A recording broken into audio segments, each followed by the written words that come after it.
Mesdames et messieurs, bonjour. Bienvenue dans la des titres de ce mercredi 6 novembre 2024 sur votre chaîne préférée Speedline Télévision. Démarrons par le quotidien Le Télégramme d'Étienne Ouessou pour lire à la une. Théodore Olo sur la chaîne Eden TV, Bokor et Omeki n'ont pas les moyens de violer l'ordre constitutionnel.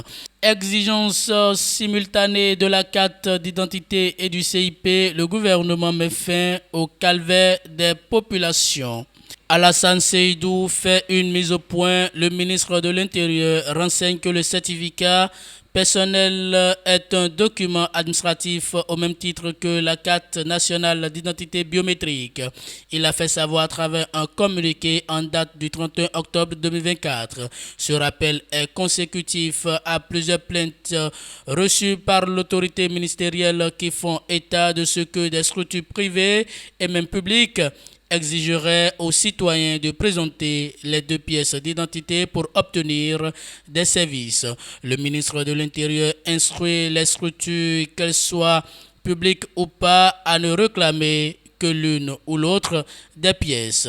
C'est l'un ou l'autre et non les deux documents à la fois selon le communiqué. Toutefois, lorsque c'est nécessaire, un certificat de résidence peut être requis pour prouver la provenance de l'usager. Peut-on lire dans le communiqué. Le ministre avertit qu'il attachera du prix au respect de sa prescription. Selon l'Agence nationale d'identification des personnes ANIP, le citoyen qui détient le CIP peut circuler librement partout sur toute l'étendue du territoire national pour justifier son identité. Il peut aussi, complète l'ANIP, exploiter son CIP pour toutes les transactions qui le nécessitent. Le citoyen est donc libre de se limiter à cette carte et se passer de la carte nationale d'identité biométrique et du passeport, en déduit l'ANIP. Le CIP peut être aussi utilisé comme carte d'électeur, comme le stipule l'arrêté ministériel 2020 numéro 036 MISP du jeudi 27 février 2020. Tout comme le CIP, la carte nationale d'identité biométrique est un document officiel certifiant l'identité de son titulaire sur la base de son numéro personnel d'identification. Multifonction, la carte biométrique peut être utilisée pour les opérations du projet Assurance pour le renforcement du capital humain Arche. Toujours avec le même quotidien, atelier d'imprégnation et d'appropriation au palais des gouverneurs, les députés outillés sur le contenu du projet de loi de finances gestion 2025. Fait divers à la une de Le Télégramme. Pour avoir 3000 francs CFA d'un ami, il invite la mort de son enfant.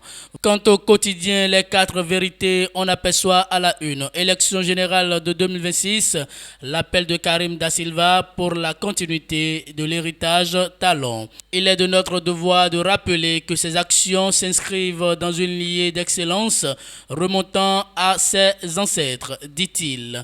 Vous aurez plus de détails à la page 3 de cette parution. Assemblée nationale, les députés s'approprient le contenu du projet de loi de finances gestion 2025.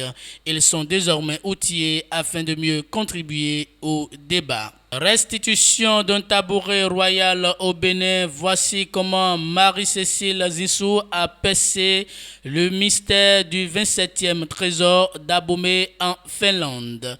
Restons toujours avec les 4 vérités pour lire. Cotonou, 394 kg de produits pharmaceutiques contrefaits saisis, 2 dames arrêtées, informe le quotidien. Effacement de la tension électrique provenant du Nigeria, les équipes de la SB2E travaillent pour le retour à la normale. La Nouvelle Tribune, meilleur système éducatif d'Afrique, le Bénin absent du top 10 de la Fondation Mo Ibrahim. L'éducation constitue une priorité pour le gouvernement béninois. Mais malgré tout ce qui se fait, ce secteur est encore loin de répondre aux normes et standards internationaux pouvant le hisser au rang des meilleurs au monde.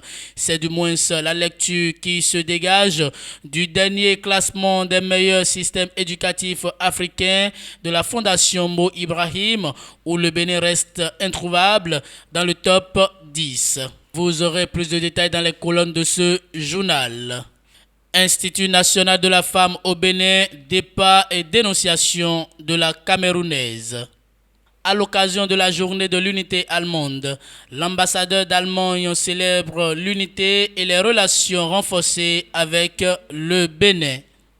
Mesdames et messieurs, et c'est tout pour des titres de ce mercredi 6 novembre 2024 sur votre chaîne préférée Speedline Télévision. Merci pour votre fidélité, écoute et attention. Passez une très bonne journée.